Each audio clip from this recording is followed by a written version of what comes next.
Thorgrim Grudgebearer once again sat on his throne in the halls of Karazakarak. His large army was assembled and ready. They had fought bravely at the Battle of the Mountain Corner, and for that the heroic units deserved titles. He gave a unit of quarrelers the title Steel Bolts and another Iron Bolts. He named a unit of dwarf warriors Grumbling Axes and another Iron Fists. And to the heroic miners, he named them the Tunnelers and the Goonies. The Greenskins took Varenka Hills back, once again separating the Dwarf Kingdom, but not for long. Thorgrim moved to take it back, but they were ambushed along the way.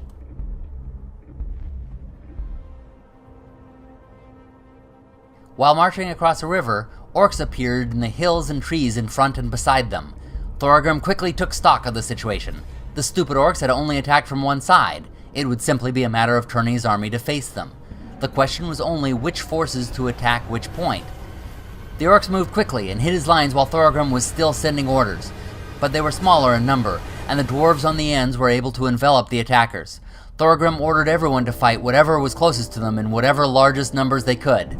The front was the weakest, and they fought valiantly, while in the center they swallowed the orcs, giving them no escape and no quarter. Soon the rear had entirely enveloped their enemy, but the front was barely holding on.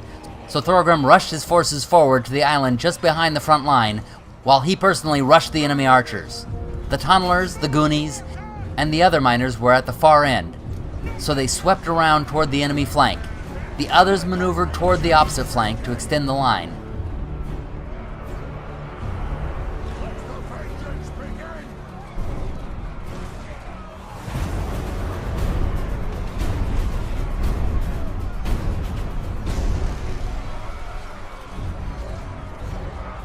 One unit of warriors fought a unit of orcs separated from the group, easily routing them. And though victory came to the dwarves, they had surrounded the orcs, so they did not intend on allowing them to escape. They wanted to finish them off here. Any prisoners they took, they executed.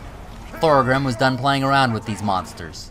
Now the reformed army of Barak-Var, under the command of Birnoth Grundadrak, son of Birnak, emerged and traveled through the mountain tunnels to appear next to Varenka Hills. With armies on both sides of the town, King Thorgrim attacked and took the settlement. The kingdoms of the dwarves were united again. His work complete, Thorgrim returned to his capital and left the valley to Birnoth. Thorgrim rebuilt his army and marched down the mountain again, ridding it of orcs. Birnoth moved to relieve Barak-Var of yet another attack, and more orcs came in behind him to besiege Varenka Hills. Tired of the back and forth, Birnoth set to annihilate all orcs in the region. He cut down their armies and executed the prisoners. They were to leave the valley or die. Having done this, he moved on their city of Barag Dawazbag, laying siege to it. Another orc army attacked from behind, and they went to battle. The situation was almost exactly as it had been when Birnoth's father had died. He chose a similar strategy, focusing entirely on the nearest enemy to destroy it entirely before moving on to the other. This time, however, he had a swamp in which he placed his gunners and bowmen. This would slow down any attack on them. He placed his warriors along the gap between the swamps, and his miners along the flank. As the orcs moved in, the miners moved along the side. A gap was formed in the main battle line, and Birnoth ran through it at the archers.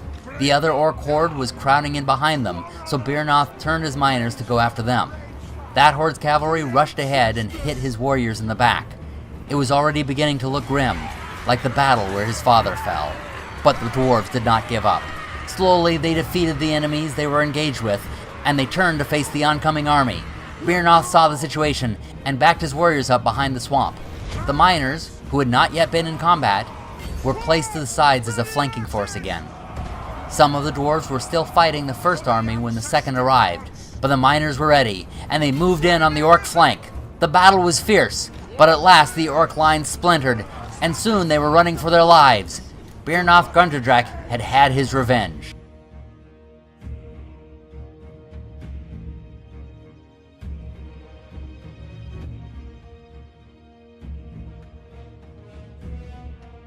Further to the east, Thorgrim Grudgebearer took Iron Rock.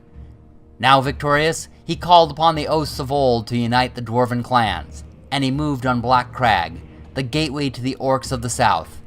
There he laid siege. Birnoth then turned to his final foe and attacked. He had the high ground, and no more trickery was required, but he pulled one anyway. He moved his miners to the right, which shifted the entire orc army. Goblin riders attacked his left flank, and he sent a force to deal with them while the rest of his army rushed the orcs from 2 directions. The battle became scattered, but toe-to-toe. The dwarves were better warriors, and they routed the army. Birnoth chased down the survivors and killed them to the last snotling. Thus, the dwarves of the north were victorious and united. But there were still more dwarves to unite, and the orcs to the south swore revenge.